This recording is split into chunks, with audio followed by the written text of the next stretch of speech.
4 tahun biaya suami jadi dokter. Aku diceraikan dengan alasan tidak setara. Akhirnya dia kembali mengemis. Namaku Alia. Dan sebelum semua ini terjadi, aku adalah perempuan biasa dengan hidup yang sederhana dan mimpi yang tidak muluk-muluk. Aku bertemu Raka di masa ketika kami sama-sama belum menjadi siapa-siapa. Tidak ada gelar. Tidak ada jabatan. Hanya 2 orang yang percaya bahwa cinta cukup untuk menghadapi dunia. Ia datang dengan senyum penuh keyakinan dan satu mimpi besar yang selalu ia ceritakan dengan mata berbinar. Menjadi dokter. Aku ingat betul caranya berbicara tentang masa depan. Tentang jas putih. Tentang menolong orang. Tentang mengubah nasib keluarganya. Setiap kata yang ia ucapkan membuatku ikut bermimpi, bukan tentang diriku, tapi tentang kami. Pernikahan kami berlangsung sederhana. Tanpa pesta besar. Tanpa kemewahan. Aku tidak keberatan. Bagiku, kebersamaan jauh lebih penting daripada sorotan. Aku percaya, selama kami berjalan bersama, semua kekurangan bisa dilalui. Saat itu, Raka belum punya apa-apa selain tekad. Aku pun sama, tapi entah mengapa, aku yakin kami bisa saling menguatkan. Aku bekerja, ia berjuang mengejar mimpinya. Rasanya adil. Rasanya benar. Aku tidak tahu kapan tepatnya mimpi itu berubah menjadi sesuatu yang kupinjamkan dengan seluruh hidupku. Yang ku tahu, perlahan aku mulai menyingkirkan mimpiku sendiri agar mimpinya bisa berjalan lebih dulu. Aku tidak merasa berkorban. Aku merasa sedang mencintai. Aku membayangkan hari di mana ia berdiri sebagai dokter, dan aku berdiri di sampingnya, bukan sebagai penonton, tapi sebagai bagian dari perjalanan itu. Aku membayangkan kami tertawa mengenang masa-masa sulit ini, sambil berkata, kita berhasil. Aku tidak tahu saat itu, bahwa mimpi yang kubantu bangun dengan seluruh pengorbananku, suatu hari akan menjadi alasan ia berkata, kita tidak setara. Dan sejak kalimat itu terucap, hidupku tak pernah benar-benar sama lagi. Kami membuat janji itu tanpa saksi. Tidak ada cincin mahal. Tidak ada kata-kata besar. Hanya percakapan pelan di sebuah malam yang sederhana, saat hidup kami sama-sama belum pasti. Aku dan Raka duduk berdampingan, menghitung sisa uang di dompet dengan senyum yang dipaksakan. Bukan karena lucu, tapi karena kami tidak ingin takut. Di antara kekhawatiran dan harapan, ia menggenggam tanganku dan berkata bahwa ia akan berusaha sekuat tenaga masuk fakultas kedokteran. Aku tahu betul, itu bukan jalan yang mudah. Biaya besar, waktu panjang, tekanan yang tidak main-main, dan aku juga tahu, penghasilan kami saat itu bahkan belum cukup untuk hidup dengan nyaman. Tapi entah mengapa, aku mengangguk. Kami tidak pernah menyebutnya sebagai kesepakatan besar. Hanya kalimat sederhana yang terasa begitu sakral. Untuk sementara, kamu fokus kuliah. Aku yang kerja dulu. Kalimat itu keluar begitu saja dari mulutku, seolah ringan. Padahal di baliknya, ada banyak hal yang harus kutunda. Impianku, keinginanku, bahkan kelelahan yang belum sempat kurasakan. Raka berjanji akan setia. Berjanji tidak akan berubah. Berjanji bahwa semua pengorbanan ini akan kami nikmati bersama suatu hari nanti. Ia berkata, kalau aku sudah jadi dokter, semua akan kita perbaiki. Aku percaya. Aku percaya karena aku mencintainya, dan karena aku melihat diriku di dalam mimpinya. Aku tidak meminta jaminan. Tidak meminta surat perjanjian. Aku hanya meminta satu hal, tetap berjalan bersamaku, apapun yang terjadi. Di tengah keterbatasan itu, janji terasa seperti cahaya. Aku tidak tahu bahwa janji juga bisa menjadi beban, jika hanya satu pihak yang terus memegangnya. Malam itu, aku pulang dengan hati penuh harapan. Aku tidak merasa sedang mempertaruhkan hidupku. Aku merasa sedang membangun masa depan. Aku tidak tahu bahwa sejak saat itu, arah hidupku mulai bergeser. Dari mengejar mimpiku sendiri, menjadi menjaga mimpi orang lain. Pagi itu, aku bangun lebih awal dari biasanya. Bukan karena alarm, melainkan karena perasaan bangga dan cemas yang bercampur jadi satu. Hari itu bukan hari biasa. Hari itu adalah hari pertama Raka resmi menjadi mahasiswa Fakultas Kedokteran. Aku menyiapkan kemeja terbaik yang ia miliki, menyetrikanya dengan hati-hati seolah sedang menyiapkan pakaian untuk hari besar. Raka duduk di tepi ranjang, membaca ulang berkas-berkas pendaftaran, wajahnya tegang tapi matanya berbinar. "Kamu siap?" tanyaku sambil tersenyum. Ia mengangguk. "Aku takut, tapi aku lebih takut mengecewakan kamu." Kalimat itu membuat dadaku hangat sekaligus sesak. Aku menggenggam tangannya, mencoba menyalurkan keyakinan yang bahkan kadang tak kumiliki untuk diriku sendiri. Perjalanan menuju kampus kami tempuh dengan angkutan umum. Di sepanjang jalan, aku memperhatikan wajah Raka yang berkali-kali menatap keluar jendela, seakan sedang membayangkan masa depan yang akhirnya terbuka di depannya. Sementara aku sibuk menghitung di kepala biaya semester, uang makan, ongkos transport, dan semua pengeluaran yang mulai hari itu menjadi tanggung jawabku. Saat kami tiba di depan gedung Fakultas Kedokteran, aku terdiam sejenak. Bangunannya besar, kokoh, dan terasa jauh dari kehidupanku. Mahasiswa berdatangan dengan pakaian rapi, sebagian diantar orang tua mereka. Aku berdiri di samping Raka, hanya seorang istri sederhana dengan tas murah dan sepatu kerja yang mulai usang. Tapi rasa banggaku mengalahkan segalanya. "Aku tunggu kamu di luar," kataku ketika ia hendak masuk. Raka menoleh, memelukku singkat namun erat. "Terima kasih, Alia. Tanpa kamu, aku nggak akan ada di sini." Aku tersenyum sambil menahan air mata. Aku melihat punggungnya menjauh, masuk ke gedung itu, membawa mimpi yang selama ini kami perjuangkan bersama. Sementara aku berdiri di luar, siap kembali ke rutinitasku sebagai pencari nafkah. Di hari itulah, tanpa kusadari, jarak kecil mulai tercipta. Bukan jarak fisik, melainkan jarak peran. Aku melangkah pergi dengan langkah ringan, penuh harapan. Aku tidak tahu bahwa setiap langkah menjauh darinya pagi itu adalah langkah menuju harga mahal yang suatu hari harus kubayar. Dengan waktu, tenaga, dan akhirnya, hatiku sendiri. Hari-hariku mulai diukur bukan lagi oleh tanggal, melainkan oleh jam kerja. Pagi datang terlalu cepat, malam terasa terlalu singkat. Aku bangun saat langit masih gelap dan pulang ketika lampu jalan sudah menyala satu persatu. Aku bekerja di sebuah kantor kecil, dengan tanggung jawab yang terus bertambah namun gaji yang nyaris tak pernah berubah. Lembur menjadi kebiasaan, bukan pilihan. Setiap jam tambahan berarti satu langkah lebih dekat pada biaya kuliah Raka yang harus dibayar tepat waktu. Aku jarang mengeluh. Bukan karena aku tidak lelah, tapi karena aku takut keluhanku akan menjadi beban lain di pundaknya. Setiap kali pulang dengan kaki pegal dan kepala berat, aku masih menyempatkan diri menyiapkan makan malam sederhana. Kadang hanya nasi dan telur, kadang mie instan yang kami bagi dua. Raka sering tertidur di meja belajar, dikelilingi buku-buku tebal dan catatan kecil yang penuh istilah medis. Aku memandangnya lama, lalu merapikan bukunya tanpa membangunkannya. Lelahku terasa sepadan ketika melihatnya berjuang. Pengorbanan-pengorbanan kecil mulai menumpuk tanpa disadari. Aku berhenti membeli baju baru, menunda mengganti ponsel yang layarnya retak, mengurungkan niat pulang kampung.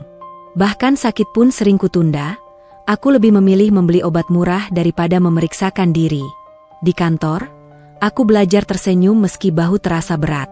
Aku menyimpan cerita lelahku sendiri, karena setiap kali aku membuka mulut, bayangan Raka dengan jas dokter di masa depan selalu muncul di kepalaku. "Ini semua sementara," kataku pada diri sendiri, berulang-ulang. Namun ada malam-malam tertentu, saat aku duduk sendirian di tepi ranjang, aku bertanya pelan dalam hati. Apakah semua ini akan diingat? Atau hanya akan dianggap sebagai sesuatu yang memang seharusnya kulakukan? Pertanyaan itu selalu kutelan kembali bersama air mata yang jatuh diam-diam. Karena esok hari, aku harus bangun lagi, bekerja lagi, dan tetap kuat. Aku tidak tahu saat itu bahwa lelah yang tidak pernah kuceritakan ini kelak akan menjadi bagian dari luka yang paling dalam. Hari-hari itu terasa semakin berat. Aku bukan hanya seorang istri, tetapi tulang punggung sebuah rumah tangga yang nyaris tak terlihat. Semua tanggung jawab yang seharusnya dibagi, kini menumpuk di pundakku. Setiap pengeluaran, setiap kebutuhan, setiap tagihan, semua harus kubawa sendiri. Aku bangun sebelum fajar, menyiapkan sarapan sederhana untuk Raka, dan memastikan dia berangkat ke kampus dengan setidaknya perut kenyang dan hati ringan. Kadang, aku sendiri hanya meneguk air hangat dan sepotong roti sebelum berangkat kerja. Tidak ada keluhan, tidak ada protes. Karena bagiku, mimpi kami lebih besar daripada rasa lelahku sendiri. Di kantor, aku mengerjakan semua pekerjaan dengan telaten. Bos sering menumpuk tugas, rekan kerja mulai mengandalkanku untuk menyelesaikan masalah-masalah yang rumit. Aku menerima semuanya dengan senyum, walau di dalam hati aku tahu aku sedang membawa beban dua dunia sekaligus, pekerjaan dan rumah tangga. Setelah pulang kantor, aku masih harus mengurus segala hal di rumah. Mencuci pakaian, menyiapkan makan malam, mengecek keuangan, bahkan memastikan Raka punya bahan untuk belajar besok. Kadang aku merasa seperti sistem hidupnya sendiri, mesin yang bekerja tanpa henti demi kelangsungan hidup orang lain. Tetapi aku tidak pernah mengeluh. Aku memilih diam, menyimpan lelahku sendiri, karena aku percaya Raka sedang menempuh jalan menuju mimpinya. Aku ingin menjadi bagian dari perjalanan itu, meskipun itu berarti mengorbankan diri sendiri. Ada malam-malam ketika aku duduk di tepi ranjang, tubuh letih, tangan pegal, dan kepala pusing. Namun aku menatap Raka yang sedang tenggelam dalam buku tebal kedokteran. Aku melihat semangatnya, rasa penasarannya, dan matanya yang berbinar ketika ia membahas sesuatu tentang pasien yang kelak akan ia tangani. Saat itu aku tersenyum sendiri, menahan rasa sakit di dada. Aku sering berpikir, kalau aku berhenti sekarang, mimpi ini akan hancur. Jika aku kuat sedikit lagi, semua pengorbanan ini akan menjadi berarti. Maka aku terus berjalan, terus bekerja, terus menopang tanpa menuntut balasan. Teman-teman kadang bertanya, "Alia, kenapa kamu selalu tampak lelah tapi tetap tersenyum?" Aku hanya tersenyum dan berkata, "Aku baik-baik saja." Mereka tidak tahu, setiap senyum yang kuberikan menutupi malam-malam tanpa tidur, perut yang kadang kosong, dan tangisan yang jatuh diam-diam di kamar mandi. Di titik itu, aku mulai merasakan satu hal yang baru. Aku mulai merasa dunia ini seakan menaruh beban terlalu banyak di pundakku, tapi aku tetap bertahan. Aku menjadi sandaran untuk orang yang kucintai, menjadi pondasi yang menopang mimpi Raka, dan terkadang, aku merasa seperti orang yang hampir tidak terlihat di dunia ini sendiri. Namun, di balik semua itu, aku menemukan kekuatan yang belum pernah kurasakan sebelumnya. Kekuatan yang muncul bukan dari orang lain, bukan dari pujian, tapi dari keyakinan bahwa seseorang harus menanggung beban untuk orang yang dicintai, meskipun itu berarti menahan sendiri rasa sakitnya. Aku menjadi tulang punggung. Aku menjadi penopang. Aku menjadi perempuan yang berjalan diam-diam di antara pengorbanan dan harapan. Dan aku tidak tahu, perjalanan ini hanyalah awal dari kisah yang akan menguji batas kesabaran, kesetiaan, dan harga diriku sendiri. Awal-awal pernikahan, kami selalu merasa dekat meski hidup sederhana. Setiap malam, kami saling bercerita tentang mimpi, hari yang melelahkan, atau hal-hal kecil yang membuat kami tertawa. Tapi sejak Raka masuk fakultas kedokteran, sesuatu mulai berubah. Jadwal kuliahnya padat, mulai dari pagi hingga larut malam. Praktikum, tugas, ujian, hingga belajar kelompok membuatnya hampir tidak punya waktu untuk kami. Aku yang dulu bisa bercerita, mendengar keluhannya, atau sekadar menatap matanya di meja makan, kini sering hanya melihat bayangannya sebentar sebelum ia tenggelam dalam buku-buku tebal. Aku mencoba mengerti. Aku selalu bilang pada diri sendiri, ini semua sementara. Aku hanya harus bersabar sedikit lagi. Tapi kenyataan mulai menekan. Teleponnya jarang diangkat, pesan-pesan terkadang dibalas seadanya, dan malam-malam yang dulu kami habiskan bersama kini berubah menjadi kesunyian yang panjang. Aku mulai merasakan jarak yang tak terlihat tapi nyata. Bukan hanya jarak fisik, tapi jarak hati. Aku merasa seperti ada tembok tipis yang muncul di antara kami, yang tumbuh sedikit demi sedikit setiap hari, tak terlihat tapi semakin menebal. Aku menahan rindu, menahan rasa ingin dimengerti, menahan sakit karena aku sendiri merasa perlahan menjadi asing dalam hidupnya. Aku tetap tersenyum, tetap menyiapkan makan malam, tetap menjadi sandaran, tapi hatiku mulai bertanya-tanya. Apakah ia masih melihatku sama seperti dulu? Kadang, aku menangkap senyum kecilnya kepada teman-teman seangkatan, atau cara matanya berbinar ketika berbicara tentang orang lain. Itu tidak seburuk yang kubayangkan, tapi cukup untuk menanam benih cemas di hatiku. Benih yang tumbuh menjadi pertanyaan, apakah cinta kami akan cukup untuk melewati semua ini, atau justru tergerus waktu dan peran yang berbeda? Aku mencoba tetap dekat. Aku mengirim pesan sederhana, Menelepon sekadar ingin mendengar suaranya, tapi ia selalu sibuk, atau menjawab dengan singkat. Aku sadar, dunia kuliahnya mulai menjadi dunianya sendiri. Dunia yang tak selalu memanggilku untuk ikut di dalamnya. Malam-malam, aku duduk sendiri di kamar kecil kontrakan kami, menatap dinding dan menahan air mata. Aku tahu aku masih mencintainya, tapi aku juga mulai merasa kesepian di tengah pernikahan. Kesepian yang muncul bukan karena tidak ada orang di sekitar, tapi karena orang yang dulu paling dekat kini perlahan menjauh. Aku memutuskan untuk tetap diam, menahan rasa sakit, karena aku percaya janji di awal, bahwa semua pengorbanan ini akan berbuah manis. Aku ingin percaya, meski hatiku kadang menjerit sendiri dalam sunyi. Raka, jangan biarkan jarak ini merenggut kita sebelum waktunya. Dan disinilah titik awal sebuah perubahan.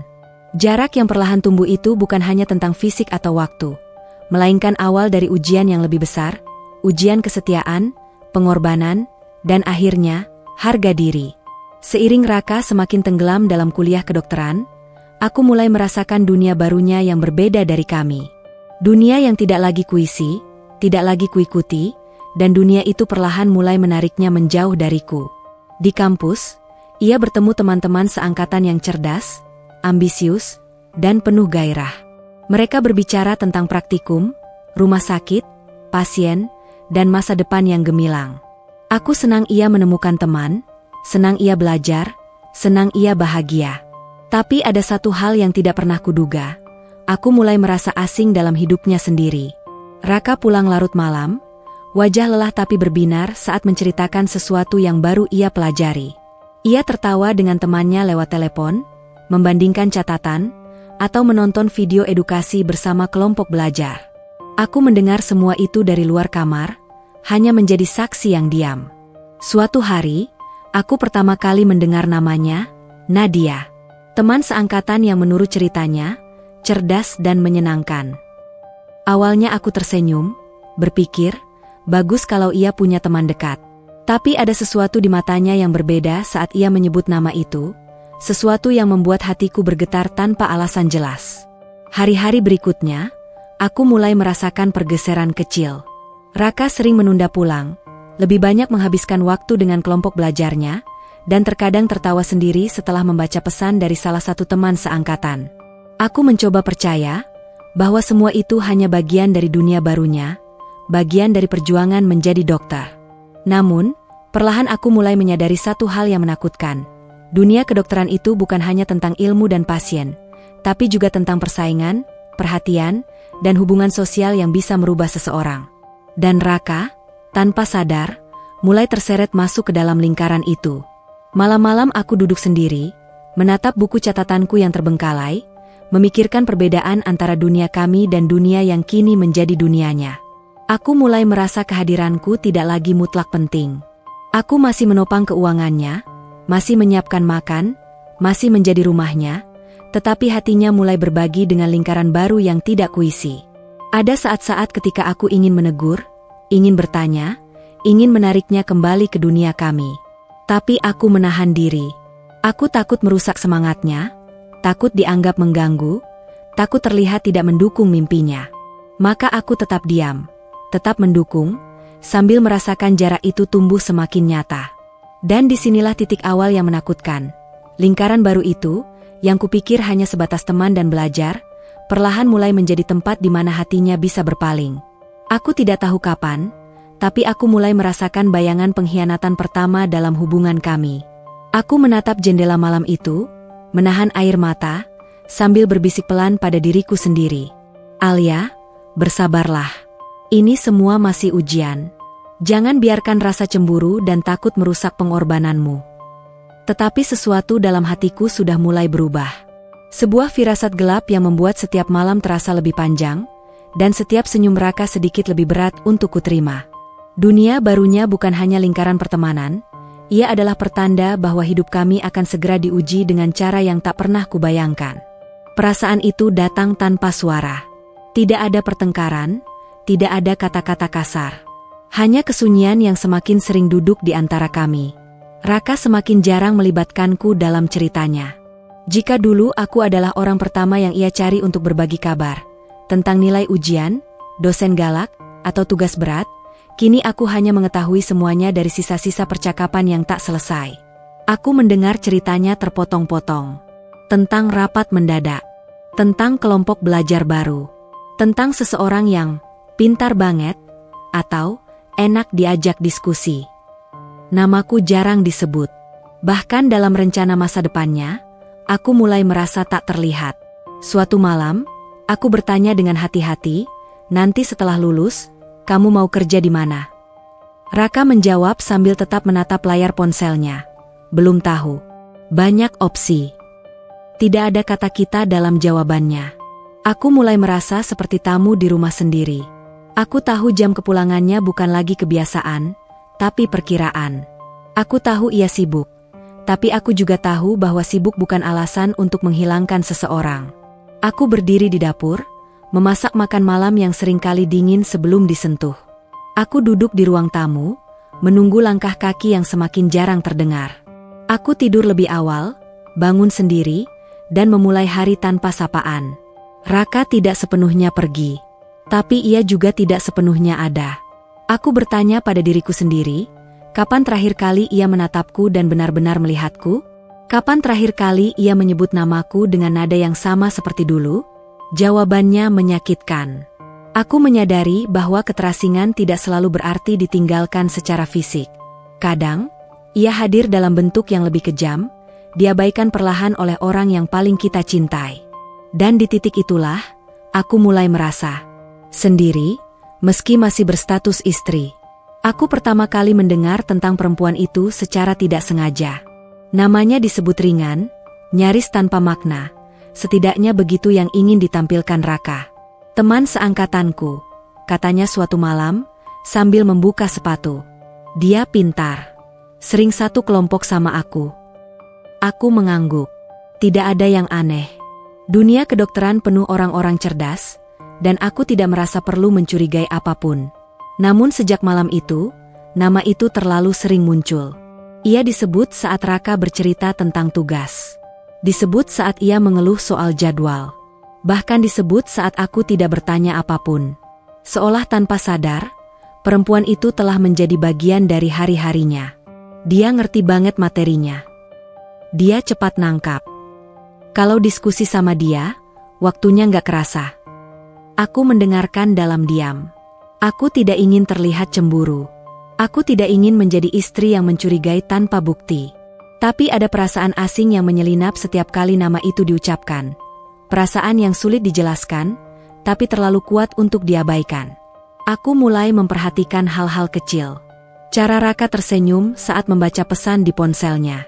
Cara ia menurunkan volume suara ketika menerima telepon.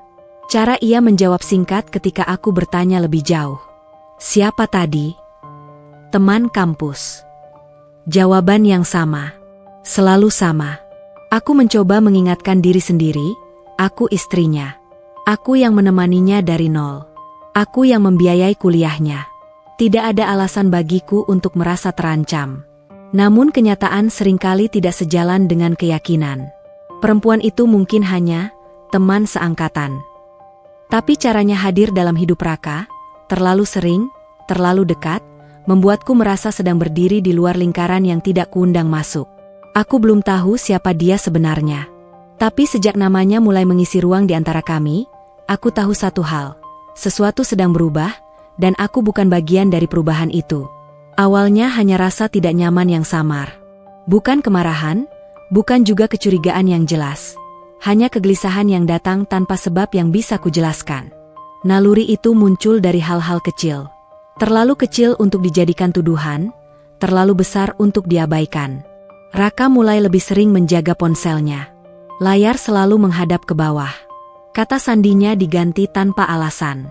Jika ada pesan masuk, ia membacanya cepat lalu mengalihkan pembicaraan. Aku melihatnya, tapi aku memilih diam. Ada perubahan pada caranya berpakaian. Ia lebih memperhatikan penampilan, menyemprotkan parfum sebelum berangkat, menyisir rambut lebih lama dari biasanya.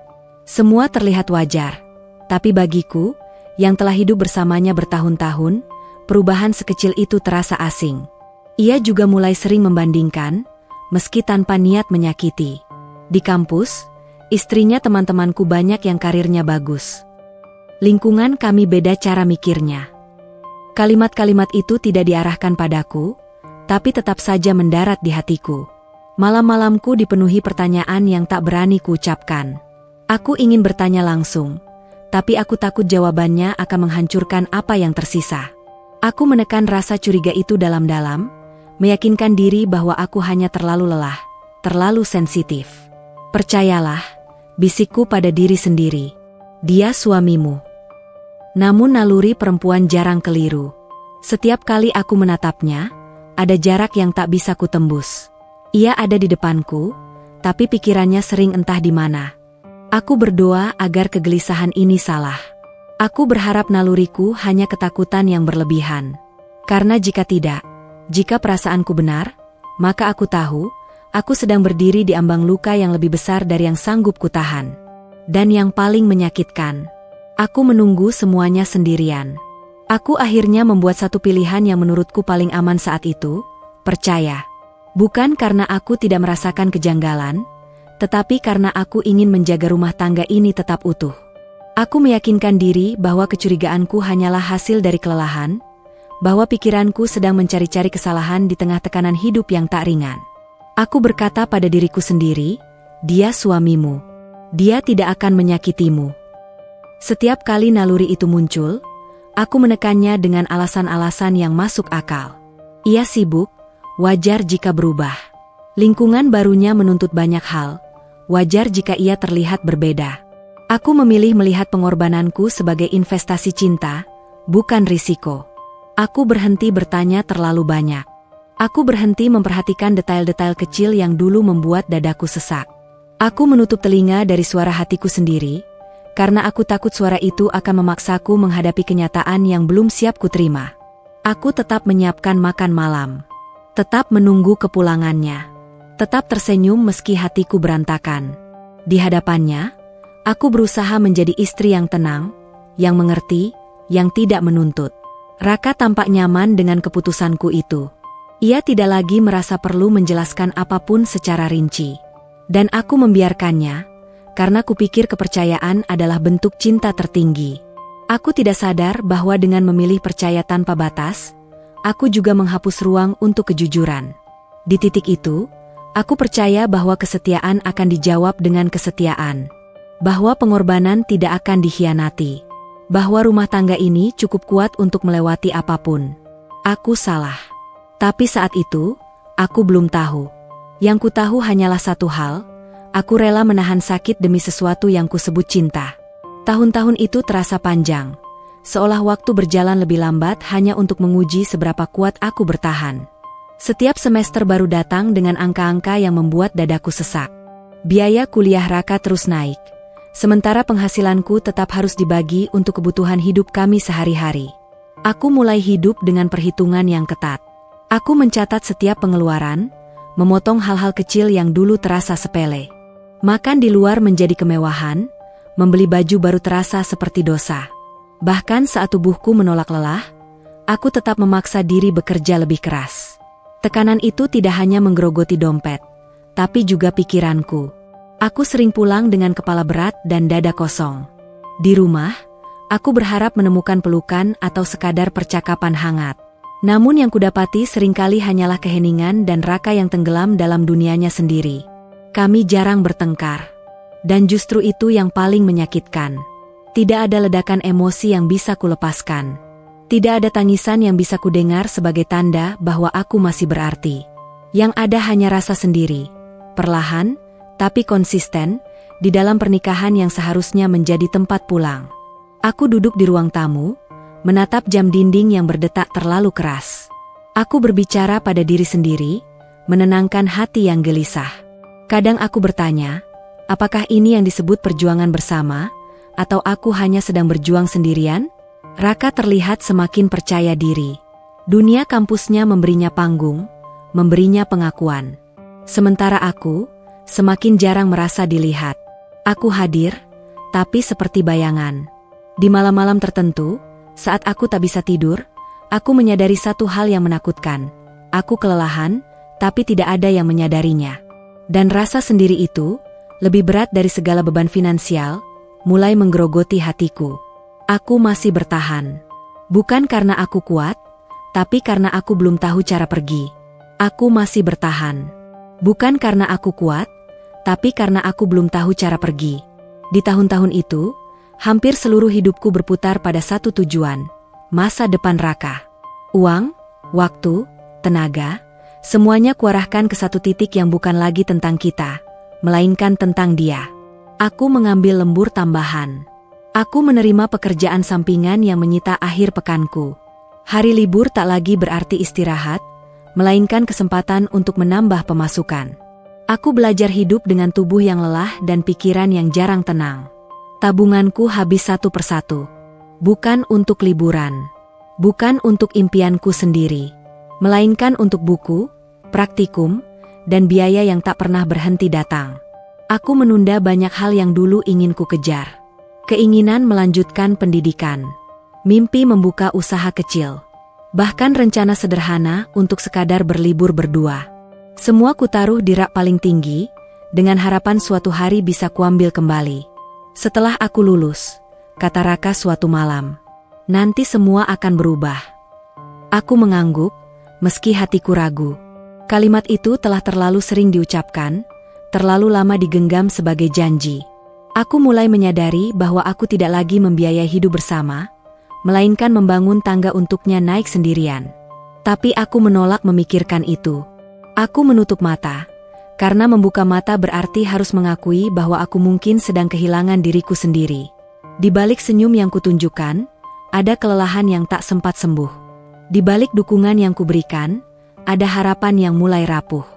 Namun aku terus melangkah, karena aku percaya, atau memaksa diri untuk percaya, bahwa pengorbanan sebesar ini pasti berarti sesuatu. Aku tidak tahu bahwa saat aku mengorbankan segalanya demi masa depannya, aku sedang menunda masa depanku sendiri terlalu lama. Dan waktu tidak pernah menunggu siapapun. Hari itu akhirnya datang. Hari yang selama bertahun-tahun kami sebut sebagai tujuan akhir dari semua pengorbanan. Aku bangun pagi dengan perasaan campur aduk. Bangga, lega, dan lelah bercampur jadi satu. Aku mengenakan pakaian terbaik yang kupunya, bukan untuk tampil, tapi untuk menghormati perjuangan panjang yang akhirnya sampai di garis akhir. Gedung tempat kelulusan berlangsung dipenuhi wajah-wajah bahagia. Orang tua memeluk anaknya, pasangan berfoto dengan senyum lebar. Tepuk tangan dan tawa bergema, merayakan gelar yang akhirnya diraih. Aku berdiri di samping Raka, tapi entah mengapa terasa seperti berdiri sedikit di belakang. Saat namanya dipanggil, aku bertepuk tangan paling keras. Mataku berkaca-kaca melihatnya berjalan ke depan, mengenakan toga, wajahnya bersinar oleh pencapaian. Dalam hati aku berbisik, kita berhasil. Namun setelah semuanya selesai, ada jarak yang tak bisa kujelaskan. Raka lebih sibuk dengan teman-temannya.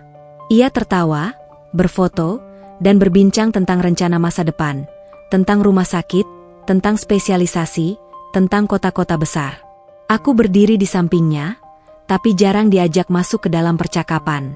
Ketika aku mencoba menyelipkan diri, pembicaraan itu cepat bergeser. Seolah kehadiranku hanyalah latar, bukan bagian dari cerita.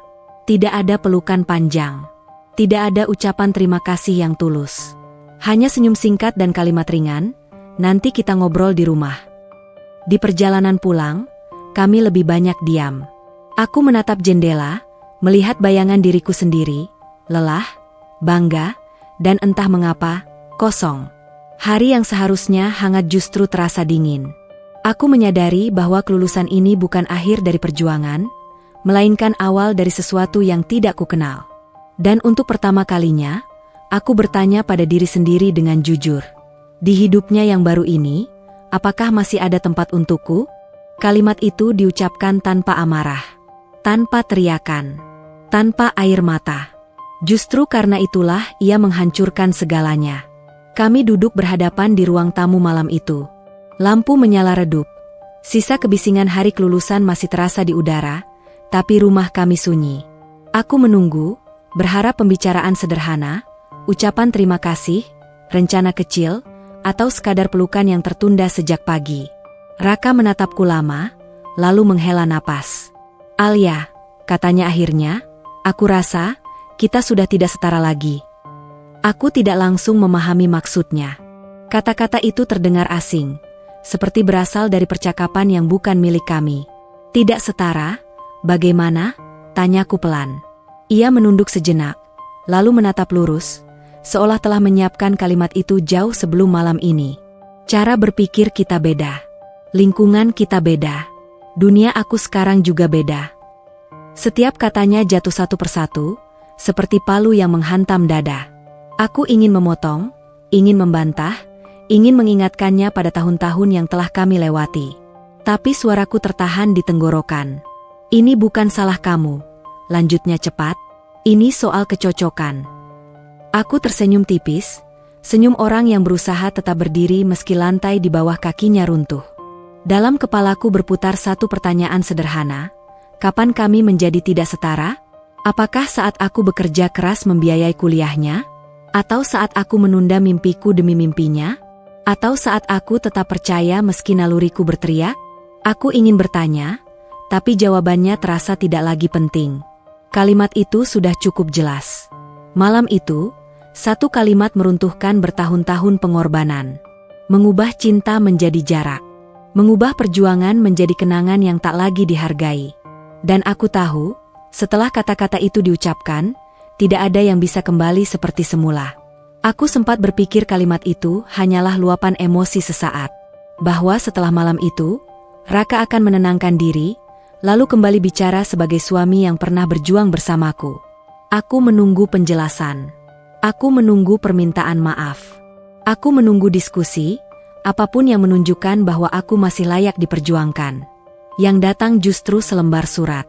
Pagi itu, surat itu tergeletak rapi di atas meja. Tidak ada amplop. Tidak ada pengantar. Hanya beberapa lembar kertas yang tertata dingin, seolah keputusan itu hanyalah urusan administrasi. Aku membacanya dengan tangan gemetar. Kata-katanya formal, kaku, dan berjarak. Tidak ada penjelasan panjang. Tidak ada pengakuan rasa bersalah. Tidak ada satu kalimat pun yang menyebutkan semua pengorbanan yang pernah kuberikan. Tidak ada empati. Aku menoleh ke arah Raka yang berdiri tak jauh dariku. Wajahnya tenang, terlalu tenang untuk seseorang yang baru saja memutuskan hidup bersama orang lain. Kita bisa bicarakan ini, kataku lirih, hampir memohon.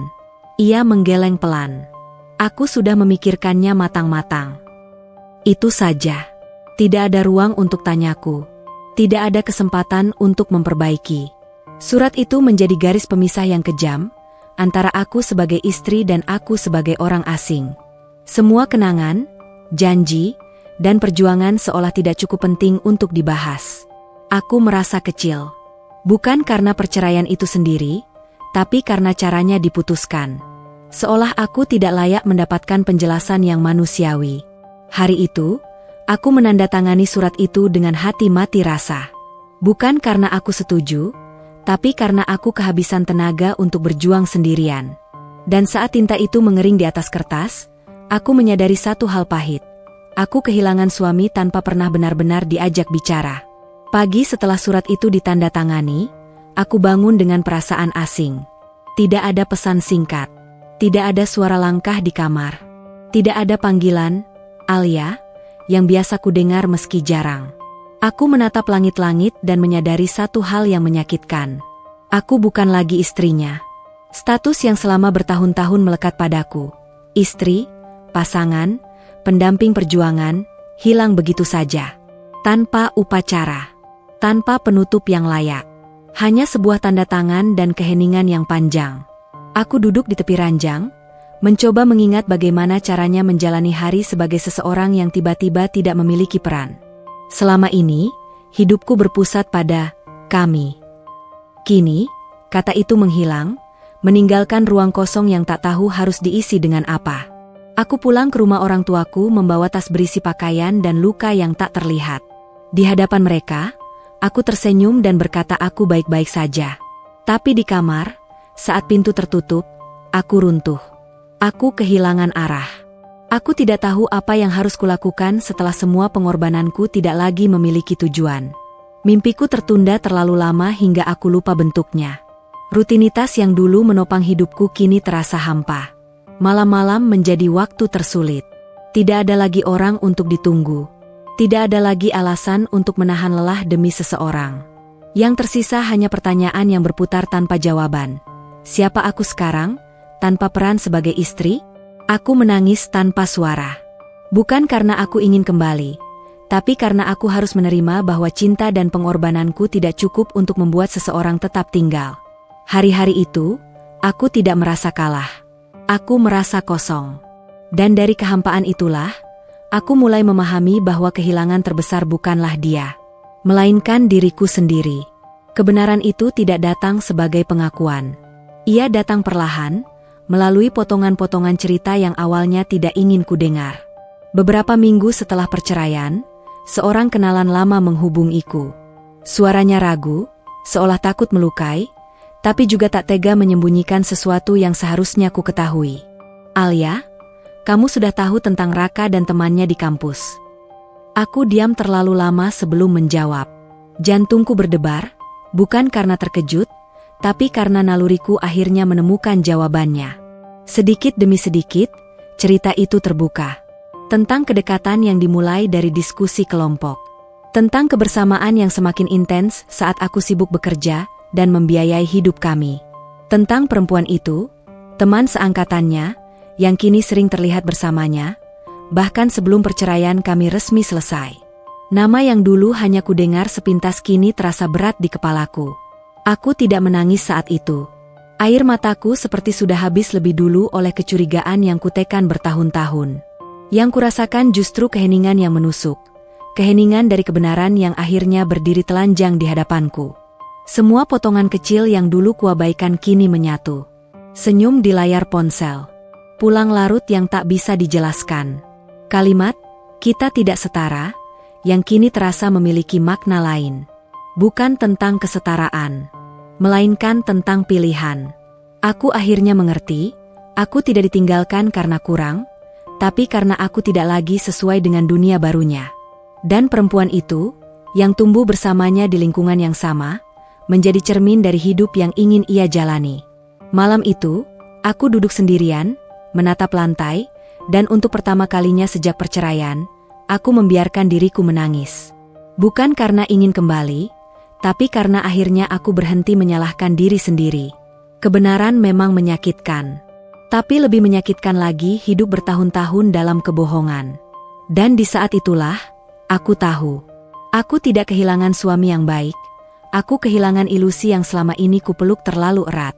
Setelah kebenaran itu terungkap, lukaku tidak berhenti di dalam diriku sendiri. Ia menjalar keluar, ke pandangan orang-orang, ke bisik-bisik yang tak pernah diucapkan langsung, tapi terasa jelas keberadaannya. Aku mulai merasakan perubahan sikap. Tatapan yang terlalu lama. Senyum yang terlalu hati-hati. Pertanyaan yang dibungkus basa-basi, tapi ujungnya selalu sama. Kenapa bisa sampai cerai?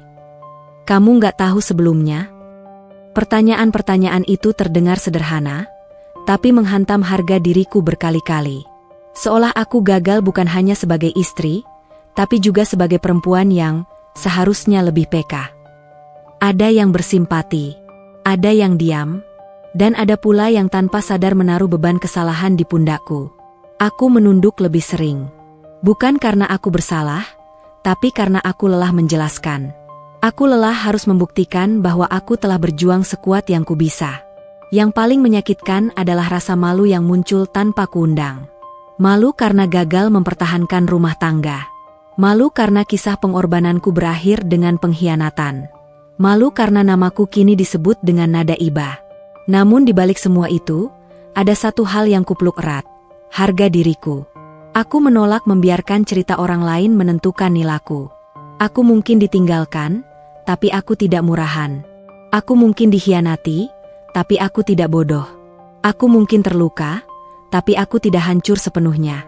Setiap hari, aku belajar berdiri dengan kepala tegak, meski lututku gemetar. Aku belajar membedakan antara rasa malu yang harus kulepaskan, dan harga diri yang harus kujaga. Karena pada akhirnya, pandangan orang lain akan selalu berubah. Tapi jika aku kehilangan harga diriku sendiri, aku benar-benar kehilangan segalanya. Siang hari aku belajar terlihat baik-baik saja. Aku bekerja, berbicara seperlunya, dan tersenyum saat diperlukan. Tapi malam hari selalu jujur, terlalu jujur, tentang apa yang sebenarnya kurasakan.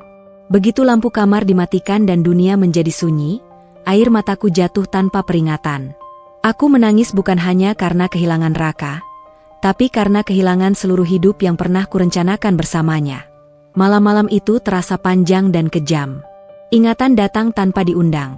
Janji-janji kecil, tawa sederhana, hari-hari awal ketika kami sama-sama miskin tapi saling menggenggam erat. Semua muncul bergantian, membuat dadaku sesak. Aku menyalahkan diriku sendiri. Mengulang setiap percakapan. Mencari di mana aku kurang, di mana aku salah. Tubuhku lelah, tapi pikiranku tidak mau berhenti. Aku terbangun berkali-kali dengan napas tersengal, seolah baru saja berlari jauh dari sesuatu yang tak bisa kutinggalkan. Ada malam-malam ketika aku duduk di lantai, memeluk lutut, merasa begitu kecil dan tak berdaya. Aku bertanya pada Tuhan dengan suara gemetar, kenapa pengorbanan harus berakhir seperti ini? Aku berada di titik terendah. Tidak ada kepastian. Tidak ada pegangan. Hanya kesedihan yang menumpuk tanpa tahu kapan akan berkurang. Namun di tengah tangis yang tak kunjung reda, ada satu kesadaran kecil yang mulai tumbuh. Aku masih hidup. Aku masih bernapas, meski dengan luka. Aku masih berdiri, meski tertatih. Malam-malam itu tidak membuatku kuat. Tapi malam-malam itulah yang perlahan mengajarkanku satu hal. Bahwa dari titik terendah sekalipun, masih ada kemungkinan untuk bangkit. Meski saat itu aku belum tahu caranya. Hari-hari setelah malam-malam penuh air mata terasa berat, tapi aku sadar satu hal, aku tidak bisa terus tenggelam dalam kesedihan.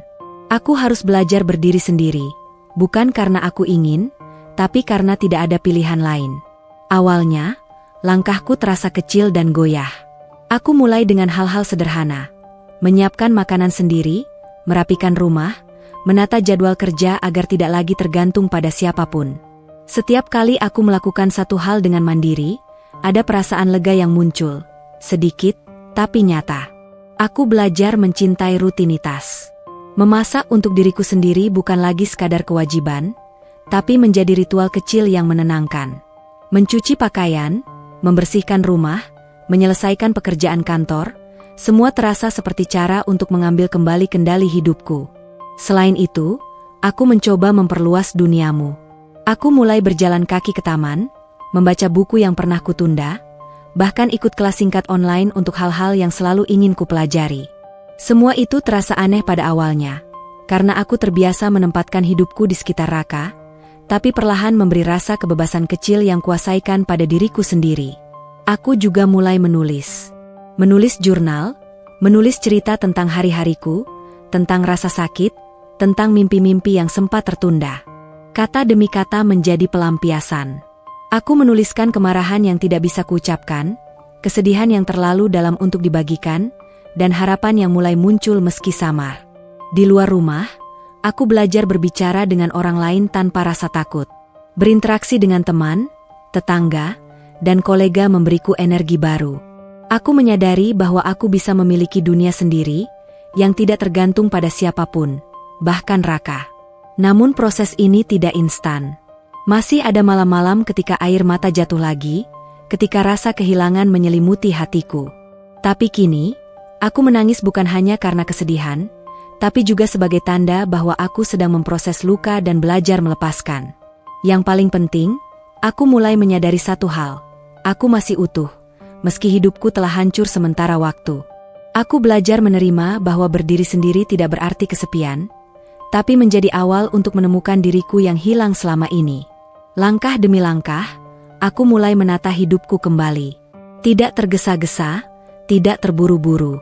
Setiap langkah kecil adalah kemenangan. Setiap napas yang kuhela adalah pengingat bahwa aku masih punya waktu untuk membangun kembali, lebih kuat dari sebelumnya. Dan di titik ini, untuk pertama kalinya setelah sekian lama, aku merasa, aku bisa bertahan. Aku pernah mengira bahwa mencintai berarti mengorbankan diri tanpa syarat.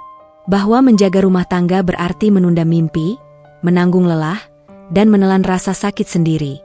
Namun malam itu, saat aku menatap cermin, aku melihat wajah yang berbeda. Wajah yang lelah, tapi masih hidup. Wajah yang pernah tersakiti, tapi tidak hancur. Wajah yang selama ini menempatkan orang lain di atas diri sendiri, kini mulai bertanya satu pertanyaan sederhana. Siapa aku tanpa mereka? Jawabannya tidak mudah. Bertahun-tahun aku memprioritaskan Raka, membiayai masa depannya, menekan rasa curiga, menahan sakit. Semua pengorbanan itu, yang seharusnya menjadi kebahagiaan bersama, berakhir dengan pengkhianatan dan kehampaan. Kini aku sadar satu hal. Aku tidak bisa terus membiarkan diriku tersakiti demi seseorang yang tidak menghargai keberadaanku. Hari itu, aku memutuskan sesuatu yang tegas. Aku memilih diriku sendiri. Aku memilih untuk menutup pintu masa lalu tanpa penyesalan. Aku memilih untuk melanjutkan hidup tanpa menoleh ke belakang. Aku memilih untuk menghormati pengorbananku sendiri, bukan mengorbankannya lagi demi orang yang tidak layak. Keputusan itu bukan tentang membenci Raka. Bukan pula tentang balas dendam. Ini tentang menempatkan harga diriku lebih tinggi daripada rasa sakit dan kenangan. Aku menolak lagi menjadi bayangan, menolak lagi hidup di dunia yang tidak melihatku. Aku mulai menata ulang hidupku. Tidak tergesa-gesa, tapi dengan keyakinan. Setiap langkah kini kuambil untuk diriku sendiri, bukan untuk orang lain, bukan untuk pengakuan, dan bukan untuk harapan yang tidak mungkin. Momen itu menjadi titik balik. Aku bukan lagi korban keadaan. Aku bukan lagi istri yang terus memberi tanpa balasan. Aku adalah diriku sendiri, utuh, tegas, dan layak dihargai. Untuk pertama kalinya dalam waktu yang lama, hatiku merasakan kedamaian, aku bebas, dan aku memilih kebebasan itu untuk diriku sendiri. Setelah memilih diriku sendiri, langkah berikutnya bukanlah tiba-tiba merasa bebas atau bahagia. Penyembuhan tidak seperti menekan tombol reset. Ia lambat, penuh perjuangan, dan menuntut kesabaran yang kadang terasa mustahil. Awalnya, aku masih sering teringat malam-malam penuh air mata. Kadang saat melihat foto lama, atau mendengar nama Raka, hatiku masih tertusuk. Namun aku mulai belajar menerima rasa sakit itu sebagai bagian dari proses, bukan sebagai tanda kelemahan. Aku membuat rutinitas baru. Setiap pagi, aku memulai hari dengan hal-hal yang membuatku merasa hidup. Berjalan kaki di taman, membaca buku favorit, menulis jurnal tentang perasaan dan pencapaian kecilku. Menulis menjadi terapi. Kata demi kata membantu menyusun kembali fragmen-fragmen diriku yang hancur. Aku juga mulai membuka diri pada teman dan keluarga. Mendengarkan cerita mereka, berbagi kesedihan, dan menerima dukungan membuat beban terasa lebih ringan. Aku belajar bahwa meminta bantuan bukan berarti lemah, melainkan bagian dari penyembuhan. Proses penyembuhan juga berarti memaafkan, bukan untuk Raka, tetapi untuk diriku sendiri. Aku memaafkan diriku karena dulu terlalu mempercayai, terlalu memberi, dan terlalu berharap. Aku melepaskan penyesalan yang mengekang langkahku. Yang terpenting, aku mulai menemukan kembali mimpi-mimpiku sendiri. Hal-hal yang pernah tertunda karena hidupku berputar di sekitar orang lain kini menjadi tujuan baru. Membuka usaha kecil, menata karierku, memperluas keterampilan. Aku menyadari bahwa diriku layak diperjuangkan dan dihargai, bahkan tanpa bergantung pada orang lain. Penyembuhan bukan berarti luka hilang, tapi belajar hidup dengan luka itu tanpa membiarkannya mendefinisikan diriku. Aku mulai berdiri lebih tegak, melangkah lebih pasti, dan tersenyum bukan karena dunia menatapku, tapi karena aku mulai menatap diriku sendiri dengan penuh kasih. Dan meski proses itu lambat, aku tahu satu hal. Setiap hari yang kulalui untuk merawat diriku sendiri adalah kemenangan kecil. Setiap napas yang kuhela dengan kesadaran diri adalah bukti bahwa aku bisa bangkit dan bisa bahagia lagi. Aku tidak lagi sama. Perempuan yang dulu menekankan semua energinya untuk orang lain kini telah berubah, menjadi perempuan yang menempatkan dirinya sendiri di pusat hidupnya. Setiap langkah kecil yang kulakukan selama proses penyembuhan membentuk diriku yang baru. Lebih tegas, lebih percaya diri, dan lebih bijaksana. Aku belajar berkata tidak tanpa rasa bersalah. Aku belajar membangun batasan yang sehat, dan aku belajar bahwa harga diriku tidak bisa dinegosiasikan. Aku mulai menata rutinitas baru yang penuh warna. Pagi-pagi diisi dengan olahraga ringan dan membaca, siang hari bekerja dengan fokus, dan malam hari menulis jurnal atau belajar hal baru. Aktivitas yang dulu terasa sederhana kini menjadi tanda bahwa aku mengambil kembali hidupku. Aku juga memperluas lingkaran sosialku. Teman-teman baru, mentor, bahkan kenalan profesional membuka pintu bagi kesempatan yang sebelumnya tidak pernah terpikir. Aku menemukan bahwa dunia tidak berhenti hanya karena seseorang pergi dari hidupku. Justru, dunia ini menantiku untuk menemukan versi terbaik dari diriku sendiri. Yang paling penting, aku mulai menerima diriku sepenuhnya, dengan segala luka, bekas air mata, dan kegagalan yang pernah kualami. Aku tidak lagi menyesali apa yang hilang, tapi bersyukur atas pelajaran yang membentukku menjadi lebih kuat. Kini, saat aku menatap cermin, aku melihat sosok yang berbeda. Perempuan yang utuh, mandiri, dan berani menghadapi hidup tanpa takut kehilangan. Perempuan yang tidak lagi mencari pengakuan dari orang lain, tapi menemukan penghargaannya sendiri. Perempuan itu bukan hanya bangkit dari luka. Perempuan itu bersinar karena keberanian untuk memilih dirinya sendiri. Dan untuk pertama kalinya dalam waktu yang lama, aku tersenyum dengan tulus. Aku bangga menjadi perempuan yang baru. 1 tahun telah berlalu sejak perceraian itu. 1 tahun penuh belajar, jatuh, bangkit, dan menata hidup dari nol. Awal-awal, setiap hari terasa berat. Setiap pagi adalah perjuangan untuk memaksa diri bangun dan melangkah, menatap dunia yang pernah terasa begitu kejam. Air mata masih jatuh sesekali, terutama saat malam hening. Tapi seiring waktu, aku mulai merasakan sesuatu yang belum pernah kurasakan sejak lama.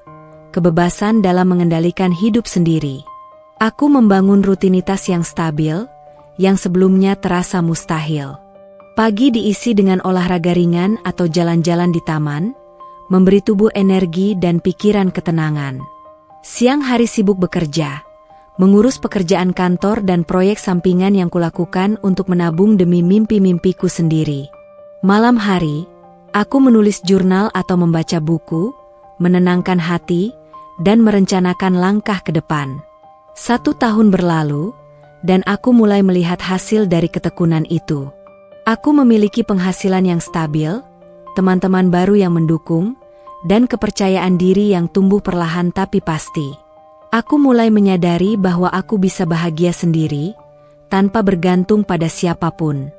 Lebih dari itu, 1 tahun ini memberiku waktu untuk merenung. Aku melihat kembali perjalanan yang telah kulalui, pengorbanan, air mata, rasa sakit, dan pengkhianatan. Semuanya menjadi pelajaran yang membentukku menjadi perempuan yang lebih kuat, lebih bijaksana, dan lebih mencintai diri sendiri. 1 tahun juga memberiku perspektif baru tentang Raka. Aku tahu ia pernah menjadi bagian hidupku, tapi ia bukan lagi pusat duniaku. Aku tidak lagi tergoda untuk menoleh ke belakang. Aku telah belajar bahwa cinta sejati pada diri sendiri adalah pondasi untuk hidup yang bahagia. Kini, saat aku menatap cermin, aku melihat perempuan yang tegar. Perempuan yang pernah terluka, tapi tidak hancur. Perempuan yang pernah merasa sendiri, tapi kini berdiri kokoh. Dan yang paling penting, perempuan itu tahu ia pantas untuk bahagia, dan tidak akan pernah menyerahkan hidupnya kepada orang yang tidak menghargainya. 1 tahun berlalu, dan aku bisa berkata dengan yakin, aku telah sembuh. Aku telah bangkit. Aku telah menemukan versi terbaik dari diriku. Dan untuk pertama kalinya sejak lama, aku menyadari bahwa masa lalu boleh pahit, tapi masa depan sepenuhnya ada di tanganku. Setelah 1 tahun berlalu, hidupku mulai menemukan ritmenya. Tidak ada lagi rasa cemas yang menghantui tiap pagi, tidak ada lagi ketakutan akan pengkhianatan yang tiba-tiba muncul. Aku mulai merasakan stabilitas. Bukan karena semuanya sempurna, tapi karena aku belajar mengendalikan apa yang bisa kuatur, diriku sendiri. Pekerjaanku menjadi jangkar yang kuat. Aku menyelesaikan proyek demi proyek dengan disiplin, dan setiap pencapaian kecil menambah rasa percaya diriku. Rezeki yang datang tidak lagi terasa berat atau terbebani, melainkan menjadi bukti bahwa usaha dan ketekunan membuahkan hasil. Rutinitas harianku kini terasa nyaman. Pagi-pagi aku bangun lebih awal, menyeduh kopi sendiri sambil menulis rencana hari itu. Sepanjang hari, aku fokus pada pekerjaan, mengatur laporan, bertemu klien, atau mempelajari hal baru yang bisa meningkatkan kemampuan profesionalku. Malamnya, aku membaca buku atau menulis jurnal reflektif, menutup hari dengan ketenangan batin yang dulu terasa mustahil. Yang paling menenangkan adalah rasa aman finansial. Aku tidak lagi bergantung pada siapapun. Aku bisa membayar tagihan, menabung untuk masa depan, bahkan sesekali memberi hadiah untuk diriku sendiri, tanpa rasa bersalah atau khawatir. Lebih dari itu, aku merasakan perubahan dalam diri.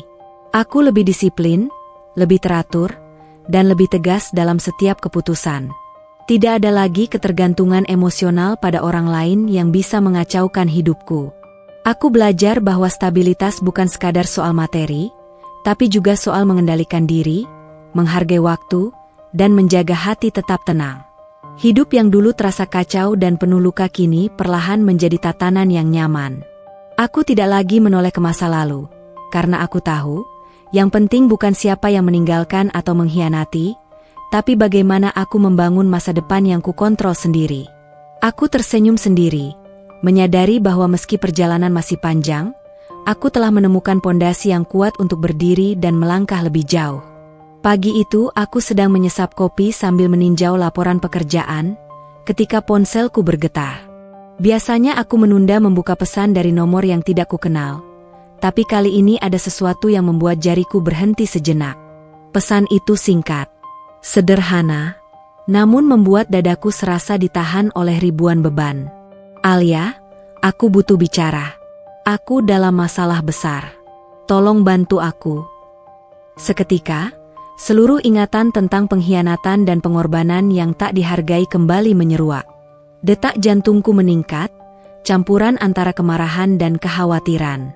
Aku menatap layar ponsel, mencoba menenangkan diri. Pesan itu bukan hanya permintaan bantuan. Ia adalah pengingat masa lalu, masa ketika aku menanggung segalanya demi dirinya. Masa ketika aku percaya sepenuhnya, menekan naluri, menelan luka sendiri. Dan sekarang, ia datang kembali, meminta pertolongan. Aku membaca pesan itu berulang kali. Setiap kata terasa seperti pisau tajam, menyayat kembali luka yang belum sembuh sepenuhnya. Hatiku berteriak agar aku menutup ponsel dan menghapusnya tanpa membalas. Namun akal sehatku memaksa aku berhenti sejenak. Aku duduk, menenangkan napas, dan menimbang satu pertanyaan besar. Apakah aku akan jatuh lagi ke dalam perangkap yang sama? Jawaban itu jelas di hatiku. Aku tidak akan lagi menjadi perempuan yang menempatkan kebutuhannya di belakang orang yang tidak menghargai. Aku tidak akan lagi membiarkan diriku terluka demi seseorang yang pernah meninggalkanku tanpa penjelasan, tanpa empati. Aku mengetik balasan singkat, tegas. Aku tidak bisa membantu. Aku sudah memilih hidupku sendiri. Tolong selesaikan masalahmu tanpa melibatkan aku. Setelah mengirim pesan itu, aku meletakkan ponsel, menarik napas panjang, dan merasakan satu hal, leganya luar biasa. Tidak ada rasa bersalah, tidak ada penyesalan. Hanya ketenangan karena aku telah menegakkan batas yang selama ini kerap kulewati. Pesan tak terduga itu seakan menjadi ujian terakhir dari masa laluku. Ia muncul untuk melihat apakah aku masih akan tergoda kembali, ataukah aku benar-benar telah menjadi perempuan yang baru, tegas, mandiri, dan mampu menjaga diri. Dan aku sadar satu hal, aku memilih diriku sendiri, lagi dan lagi, tanpa kompromi. Beberapa bulan setelah pesan itu, kabar tentang Raka sampai padaku melalui teman lama. Aku mendengar bahwa hidupnya tidak lagi semulus dulu. Karirnya terhenti, utang menumpuk, dan ia tampak terpuruk di tengah dunia yang dulu ia banggakan. Awalnya, ada rasa geli kecil, seolah karma bekerja perlahan. Tapi kemudian aku sadar, yang kurasakan bukan kebahagiaan semata, melainkan ketenangan hati.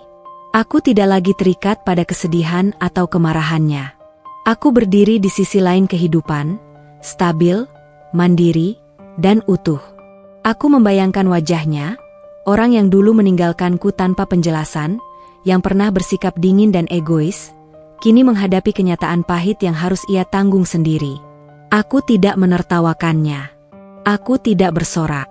Yang kurasakan hanyalah satu hal, aku telah belajar untuk tidak membiarkan orang lain mengontrol kebahagiaanku lagi. Kehidupan Raka kini menjadi pelajaran hidup yang nyata. Bahwa pengkhianatan, kesombongan, dan meremehkan pengorbanan orang lain tidak akan pernah membawa kebahagiaan sejati. Bahwa ia mungkin bisa bangkit lagi, tapi kali ini aku tidak lagi berada di sisinya, dan aku tidak mau berada di sisinya. Aku sendiri, hidupku justru semakin stabil. Pekerjaan berjalan lancar, hubungan dengan teman-teman dan keluarga semakin hangat, dan aku semakin menikmati momen-momen sederhana yang dulu terasa mustahil. Setiap senyum, setiap langkah, adalah bukti bahwa aku mampu bertahan dan berkembang tanpa bergantung pada siapapun.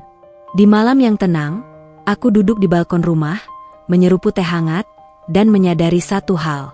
Perempuan yang dulu hancur kini telah menjadi utuh. Perempuan yang dulu menunggu, kini memilih berdiri sendiri. Dan di sisi lain dunia, orang yang dulu kukasihi kini menghadapi akibat pilihannya sendiri. Aku menutup mata, menarik napas panjang, dan tersenyum.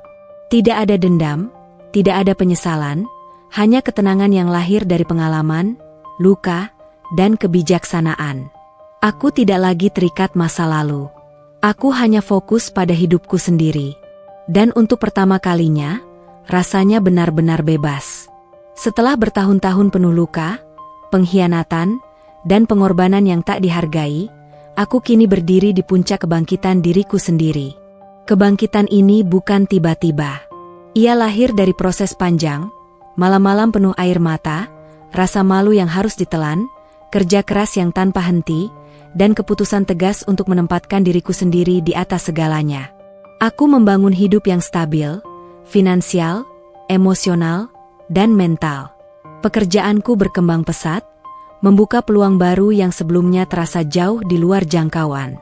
Teman-teman dan keluarga menjadi pendukung sejati, bukan hanya sekadar hadir di saat senang, tapi juga menemaniku melewati masa-masa sulit. Yang lebih penting, aku belajar menghargai diriku sepenuhnya. Aku bukan lagi perempuan yang menunggu pengakuan dari orang lain. Aku bukan lagi orang yang menempatkan kebahagiaan orang lain di atas diriku sendiri. Aku adalah perempuan yang memilih, yang menentukan, yang memimpin hidupnya sendiri. Kebangkitan ini juga berarti aku bisa melihat masa lalu tanpa sakit. Raka, pengkhianatan, dan semua luka hanyalah bagian dari perjalanan yang membentukku. Aku tidak membenci, tapi aku tidak lagi bergantung pada mereka. Mereka bukan bagian dari hidupku sekarang, dan itu membuatku merasakan kebebasan yang sesungguhnya. Aku menemukan kebahagiaan dalam hal-hal sederhana. Bangun pagi dengan perasaan damai, menikmati secangkir kopi hangat, menyelesaikan pekerjaan dengan fokus, dan menyaksikan setiap pencapaian kecil menjadi bukti kemampuan diriku. Aku menikmati keberhasilan tanpa merasa harus menunggu pengakuan dari siapapun. Dan lebih dari itu, aku menemukan kekuatan dalam diriku, bahwa aku mampu bangkit dari kehancuran, mampu mencintai diriku sendiri, dan mampu membangun masa depan tanpa bergantung pada orang lain. Saat aku menatap cermin pagi itu, aku tersenyum penuh kepuasan. Di balik mata yang pernah menangis, ada keberanian. Di balik bibir yang dulu tersenyum palsu, ada keyakinan. Dan di balik tubuh yang pernah lelah, ada energi yang baru, siap menghadapi dunia. Kebangkitan penuh bukan tentang membalas dendam atau mengulang masa lalu. Kebangkitan penuh adalah tentang menjadi versi terbaik dari diriku sendiri. Bebas, tegas, dan utuh. Aku menutup mata sejenak, menarik napas panjang, dan berkata dalam hati, "Ini adalah hidupku. Aku memilihnya. Aku bangkit, dan aku tak akan menyerah lagi." Kini, aku hidup dengan cara yang dulu hanya bisa kuimpikan. Hidup yang utuh, mandiri, bahagia, dan penuh rasa syukur. Semua luka, air mata, dan pengorbanan yang pernah kulalui membawaku ke titik ini. Tempat di mana aku berdiri dengan tegap dan menatap masa depan dengan penuh keyakinan. Pekerjaanku berkembang dengan pesat. Proyek-proyek yang dulu terasa sulit dan jauh dari jangkauan kini, menjadi tantangan yang kupenuhi dengan percaya diri. Aku memiliki penghasilan yang stabil, kemampuan yang terus bertambah, dan jaringan sosial yang mendukung setiap langkahku. Semua ini bukan karena keberuntungan semata, tapi karena ketekunan, disiplin, dan keputusan tegas untuk tetap melangkah meski masa lalu penuh luka. Aku juga menemukan kebahagiaan dalam keseharian yang sederhana. Menikmati kopi di pagi hari, membaca buku favorit, berjalan di taman sambil merasakan angin pagi, dan tertawa bersama teman-teman yang tulus. Hal-hal kecil ini menjadi pondasi dari kebahagiaan yang sejati, bukan sekadar kesenangan sesaat. Lebih dari semua itu, aku menemukan kekuatan terbesar. Aku bisa mencintai diriku sendiri tanpa tergantung pada siapapun. Aku tidak lagi menunggu pengakuan dari orang lain, tidak lagi menahan luka demi orang yang tidak menghargai, dan tidak lagi mengorbankan diriku untuk kebahagiaan orang lain. Aku utuh, lengkap, dan bebas. Saat aku menatap cermin, aku melihat perempuan yang pernah hancur kini bersinar. Mata yang dulu berkaca-kaca kini penuh ketegasan. Senyum yang dulu rapuh kini tulus dan damai.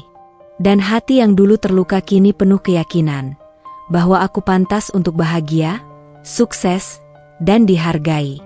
Hidupku sekarang bukan tentang membalas masa lalu. Hidupku adalah tentang merayakan kebangkitan, kemandirian, dan keberanian untuk menulis takdirku sendiri.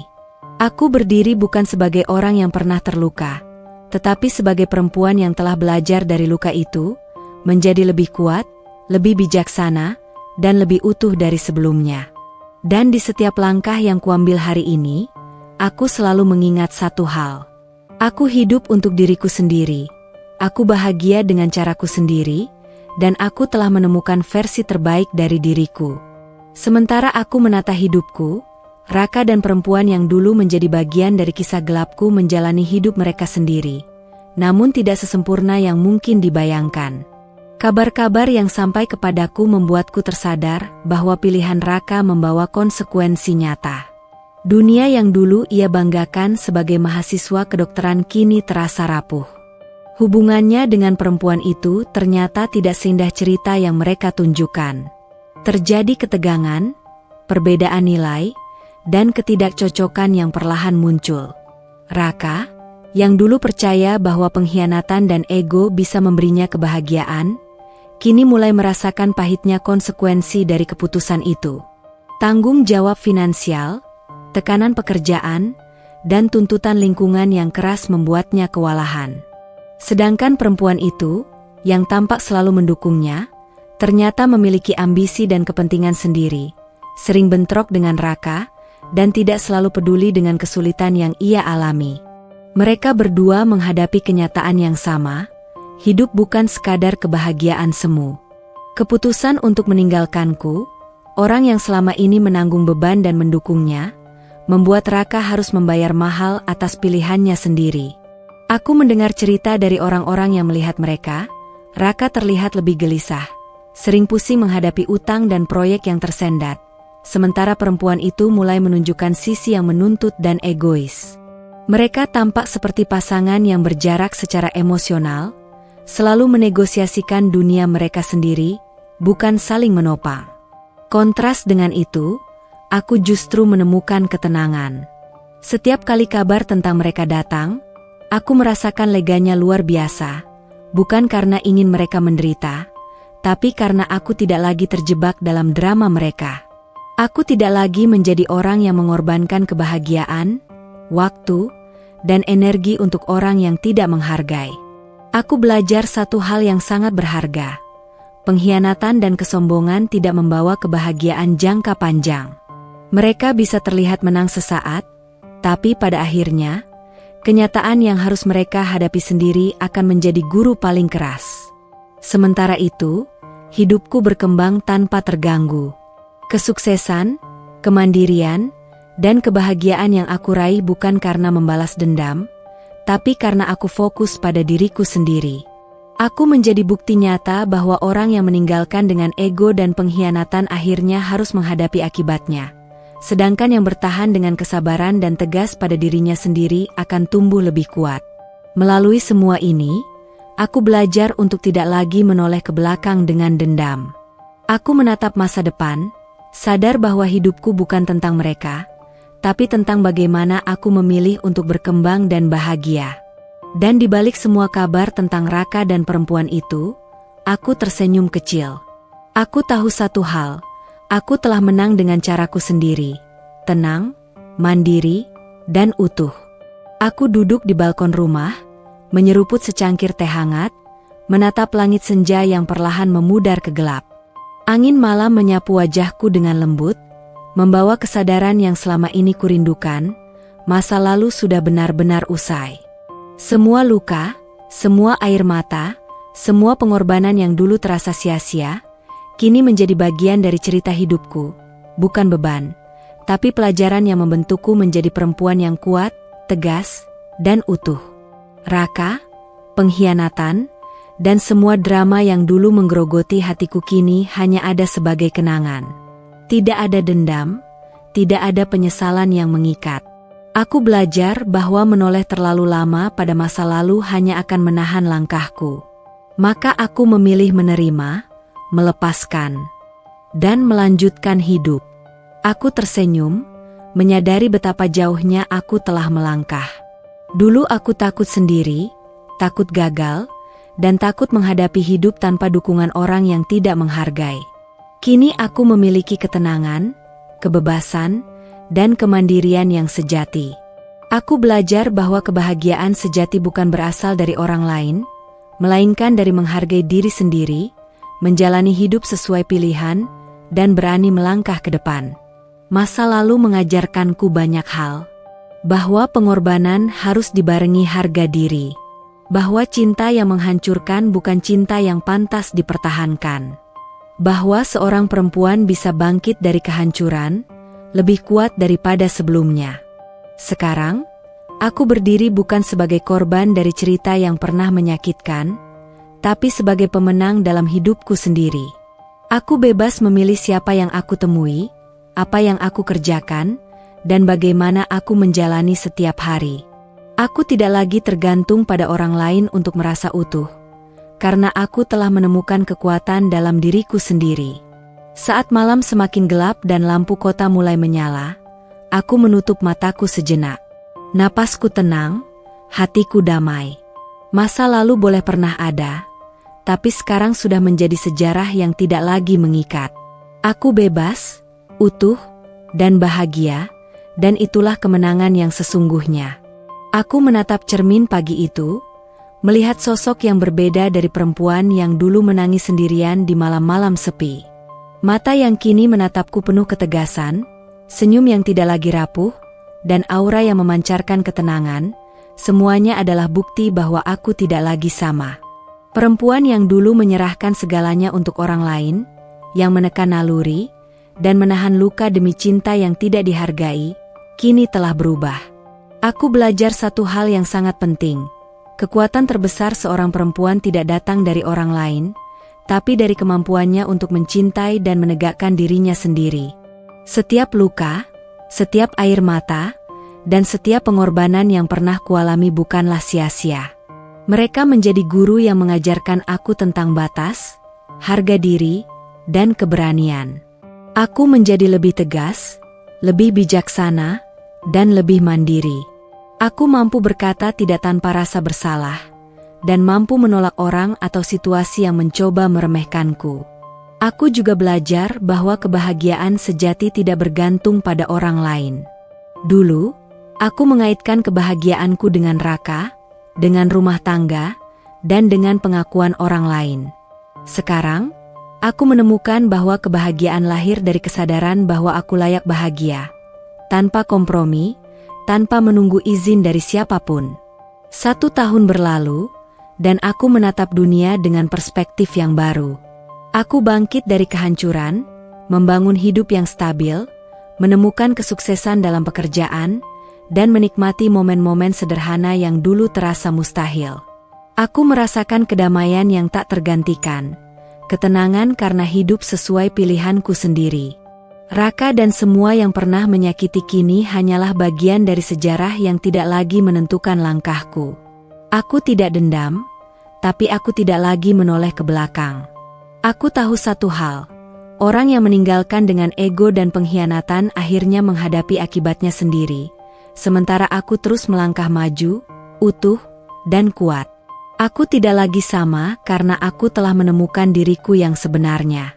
Aku tidak lagi bergantung pada cinta orang lain untuk merasa lengkap. Aku tidak lagi takut menghadapi hidup sendirian. Aku tidak lagi membiarkan luka membentuk siapa aku. Sebaliknya, aku memilih untuk menjadi versi terbaik dari diriku sendiri. Mandiri, berani, dan penuh keyakinan.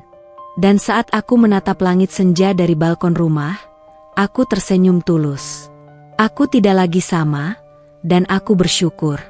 Bersyukur atas semua luka yang mengajarkan kekuatan. Bersyukur atas kesepian yang membentuk kemandirian. Bersyukur atas masa lalu yang telah usai, karena sekarang aku bebas, utuh, dan bahagia. Aku telah melangkah keluar dari bayangan masa lalu, meninggalkan semua yang pernah menghancurkan hati, dan memasuki hidup yang sepenuhnya milikku. Aku tidak lagi sama, dan itulah kemenangan terbesar yang pernah kualami. Setelah semua yang kulalui, air mata, pengkhianatan, rasa malu, perjuangan, hingga kebangkitan, ada satu hal yang paling berharga. Pelajaran hidup yang tertinggal dari setiap luka dan pengalaman. Aku belajar bahwa pengorbanan tanpa batas tidak selalu membawa kebahagiaan. Dulu aku percaya bahwa mencintai berarti memberi segalanya tanpa syarat, menanggung semua beban demi orang lain, dan menekan rasa sakit sendiri. Namun kenyataannya, cinta yang tidak dihargai hanya meninggalkan kehampaan dan luka. Dari sini aku memahami bahwa harga diri harus selalu dijaga, bahkan dalam hubungan yang paling dekat sekalipun. Aku belajar bahwa pengkhianatan bukan akhir dari dunia, tapi awal dari pembelajaran. Saat Raka memilih meninggalkanku demi orang lain, aku bisa memilih untuk hancur atau untuk bangkit. Aku memilih bangkit, dan dari keputusan itu aku menemukan kekuatan yang selama ini tersembunyi. Aku menyadari bahwa perempuan bisa bertahan dan berkembang, meski dunia tampak menghancurkan dirinya. Aku belajar bahwa kesedihan dan air mata bukan tanda kelemahan, tapi bagian dari proses penyembuhan. Malam-malam penuh tangis yang dulu membuatku merasa rapuh, kini menjadi kenangan yang mengajarkanku untuk menghargai setiap emosi dan memberi waktu bagi diri sendiri untuk sembuh. Aku belajar bahwa kebahagiaan sejati lahir dari kemandirian. Saat aku mulai berdiri sendiri, menata hidup, membangun karir, dan menikmati momen sederhana, aku sadar bahwa kebahagiaan bukan tentang orang lain yang memberi, tapi tentang bagaimana kita menciptakan ruang untuk diri sendiri. Aku belajar tentang batasan. Aku belajar berkata tidak dengan tegas. Aku belajar bahwa menegakkan prinsip bukanlah egois, tapi bentuk cinta pada diri sendiri. Dari pesan tak terduga Raka dan kejatuhannya yang kulihat dari jauh, aku menyadari bahwa menjaga batas diri adalah salah satu pelajaran paling penting dalam hidup. Aku belajar tentang memaafkan, bukan untuk orang yang menyakiti, tapi untuk melepaskan diri sendiri dari rasa sakit yang menahan langkah. Memaafkan bukan berarti kembali, tapi membebaskan hati agar bisa melangkah tanpa beban. Dan yang paling berharga, aku belajar bahwa hidup terus berjalan, dan kita selalu punya pilihan. Pilihan untuk tetap berada di masa lalu, atau melangkah maju. Pilihan untuk menyerah, atau bangkit lebih kuat.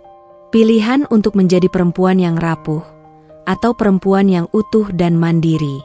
Aku memilih bangkit, tumbuh, dan menjadi versi terbaik dari diriku sendiri.